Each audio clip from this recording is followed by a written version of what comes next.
Live from Houston, Texas, the humidity capital of the world, it's time for Money for Lunch, where we feed your brain and your business with supersized portions of business and financial news. Now your host, Bert Martinez. Hey, everybody. It is time for Money for Lunch. My first guest is Vicki White. She's one of our regular contributors. She's an expert in buying and selling real estate. Real quick, Vicki White is a top producing agent in the Dallas area. She has a boutique agency called Vicki White Homes. It's a part of the Dallas City Center Realtors. She's also named Best Realtor for 2012 by D Magazine. And she's going to be talking about preparing your home to sell at top price in a competitive marketplace. Vicki White is one of my favorite people to talk to about real estate. She's got tremendous insights and just a lot of fun energy. Vicki White, welcome back to Money for Lunch.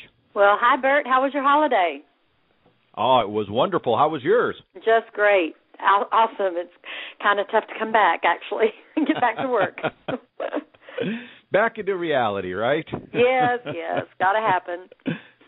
That's right. Well, let's jump into this. So give me your take. When do you expect the market to pick up again, right as far as the holidays are concerned, or after the holidays? You know, this has been truly an amazing year. We really didn't have much of a down market. It stayed pretty consistent. Normally, Christmas, New Year's, Thanksgiving on, it's slow. Didn't really happen this year. As a matter of fact, quite the contrary. It became more of a buyer's market. That's dictated by supply and demand, and there were just not very many homes on the market. So sellers were kind of, it was a seller's market. They were actually getting a little more, but I think that's all about to change. I'm getting ready to unload a boatload of new listings, as I'm sure other agents are. So it's going to be pretty competitive this spring. All right, well, let me ask you this, because I know that your background, you staged homes valued anywhere from $100,000 right. into the $3 to $4 million category. Right. So what tips would you offer sellers to get their houses ready for the market? If they want to get top dollar, which most people do, they need to start planning in advance. I think that's just really essential. From the second they determine they're going to list their house, they need to be proactive in getting it ready. There's three things that determine the success in selling a house. That's location, condition, and price. You can't do a thing about your location. It is what it is. Sometimes you don't even you're not able to do a lot on the price if you've got it priced at, if you bought it at the height of the market. But the one thing you have complete control over is the condition of your price, of your house. So, getting it ready is really important. Remembering that the exterior is critical. So if you're going to put it on the market in the spring, start preparing your yard right now. The drive-up has to be inviting. If it's not, agents will just pass on by and not even come in the front door. Should have inviting landscape, fresh mulch anywhere you see dirt, paint, clean windows, manicured lawn. It needs to show pride of ownership. This is a good time to change out your light fixtures or mailbox, because when you're sitting there with your agent, trying to get in that front door lock, buyers will start, looking around and seeing if you have a rusted-out light fixture. And just another key thing for people to remember is when you walk in that front door, you've got 15 seconds to make a first impression. So whatever that first room is you see needs to be knocked out. Wow, 15 seconds. Not a lot of time. Nope. It can be overcome. And I like That's their first impression. What I like is, because of your staging background, you really know how to take a property and really make it pop. Right. I think that most people, when they put their house on the market, they have this mentality of, well, we live here, so we're not going to spend a lot of energy cleaning up the clutter. I hear and that's that all a the huge time. detriment, right? I hear people all the time say, now I've got to live here, and I'm like, okay, you make your choice, on what you want to do. Do you want to live here undisturbed, or do you want to get top dollar for your house? You've got to change your attitude if you want the top dollar. It needs to become a product that's on the market and not your home. You need to look at it differently if you really want to get top dollar. If you are not concerned about that, then, go ahead and have the attitude, it's my home and I have to live here, so, we're not going to, put ourselves out. Right. Well, let me ask you this. Other than basic cleaning, what specific things should a seller do to prepare? Well, there's quite a punch list. Cleaning is definitely number one thing. It should be sparkling. But other than that, declutter is a huge word. This is the time to go ahead and get some boxes and get a storage warehouse maybe, pack up the things you're not using or that you can do without. Even if you have to neatly stack those boxes in the garage, get them out of the house. This even includes excess furniture in each room that crowd a room, because less furnishings is really more now. Less is more. Clean out the closets and the pantry so that the buyer has the illusion, maybe, that it's spacious. And remember, remove all plants that are not absolutely lush. I mean, I'm not even saying sickly plants. If they're not beautiful, get them out. Remove the knickknacks and accessories from all the tabletops and countertops.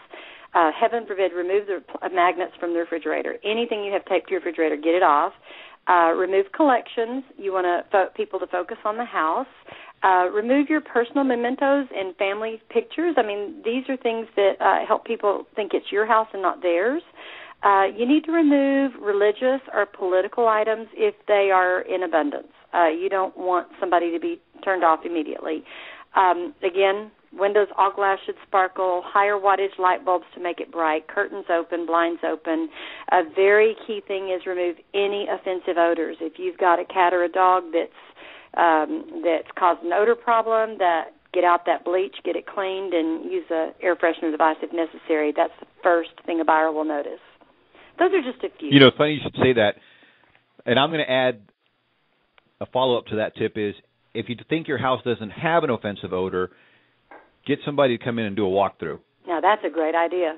Yeah. Because we all get used to the way our house somebody smells. That will be honest with you and walk in and say, I kind of smell it. It still smells like fish. Clean it again. Yeah, that's right. That's right. That's important. Man. It is. You know what? Let me tell you. You tell it like it is, and people need to really just listen to it, because I have come across so many timid real estate agents that don't sell houses because they're afraid to tell their clients, you got to clean it, declutter it, it smells, and you're not going to sell it unless you take care of it.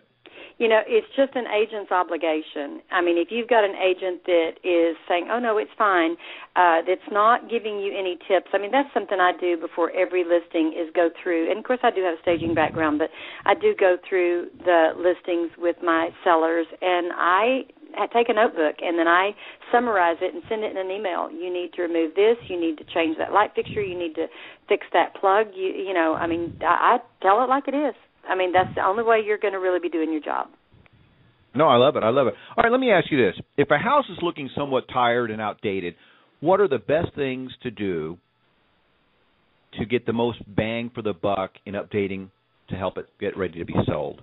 Okay, if you've got a little time, and I have people ask me all the time, they might be a few years away from selling their house, and they say, okay, we want to do some updating. What do you think are the things we should do that will help us sell our house in a few years? And I always say kitchens and baths sell houses. You almost always make your money back if you're updating a kitchen or updating a bath. Most buyers, unless they're an investor, they want a move-in ready house. They don't want to have to go in and really do anything. And it just seems like regardless of the price range, all buyers want, granite, they want hardwoods, they want stainless, a home that has something like Formica countertops or laminate or carpet flooring, or they don't bring the same price. I think, again, the best use of money is paint.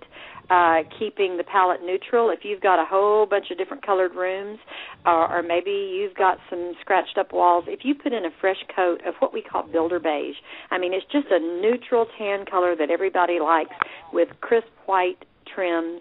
It just makes the house feel new. And then, of course, those two rooms, if you could focus on those, you'll always get a good return on your money. Gotcha. All right, let me ask you this, because I know that you have this experience. Investors and home flippers seem to be going strong right now. What are key renovations that a seller can do, or for an investor that wants to get the best return? What are buyers seeming to want? If you are buying a house as an investment, and a lot of people are doing that right now, not just home construction people, but vice presidents of companies that have a little extra cash and want to try their hand doing a renovation. We hate calling them flips, but doing a renovation for sale. One of the things that is the just fabulous way to get it sold quickly is to make it the open concept like new construction is today. I mean, the formal living rooms are kind of a thing of the past in most cases. I mean, if you have an older house and you have a small formal living room and then a family room, you don't really need that formal living room. So take down the wall between the two rooms. Of course, it has to be done properly. You need to have a licensed contractor assess the structural integrity and make sure if it is a support wall, that they reinforce it properly. But open that room up, make it the open concept. Another key thing that buyers just absolutely demand these days are nice-sized closets. If you have an older home that has tiny little closets, you may consider turning a 4-bedroom home into a 3-bedroom home by taking an adjoining room to the master and expanding that closet and bathroom. Or even turn a 3-bedroom into a 2-bedroom. 2 bedrooms are selling now more than they ever have before. And just, get it that closet space and that nice master bath.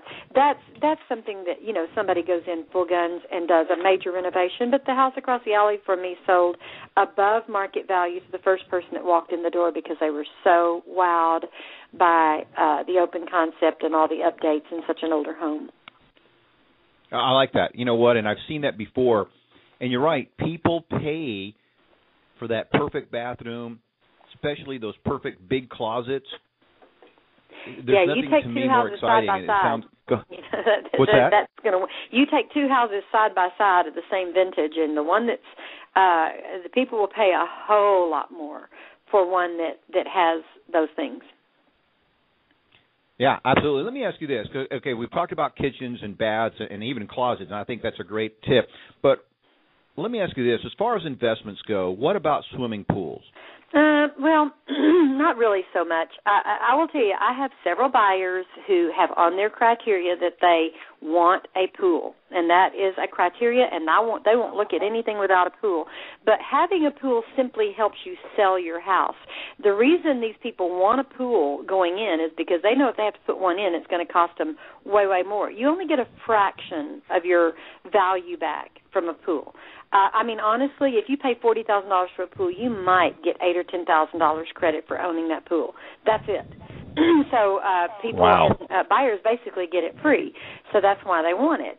So it will help you sell, but it does not add value. If you have everything else in order and you have good bathrooms, kitchen, and your house is looking good, and you want to give it something, want to think of something else you can do that is a good return, perhaps something that's more trendy these days, like the outdoor kitchens. They are not astronomically expensive. They are costly, but not like a pool. But putting out, outdoor fireplace and a flat screen TV and maybe a cooking area, those have gotten really, really popular, and you will get your investment back from that. Where having a pool, you only get a fraction. Love it. Vicki, thank you so much for stopping by. I want to give out your website, VickiWhiteHomes.com. Guys, if you have questions about your property, investing in real estate, check out VickiWhiteHomes.com. Again, Vicki White, thank you so much for stopping by today. Sure. Thank you, Bert. Tune in Monday through Friday here on Money for Lunch and check out our website at moneyforlunch.com.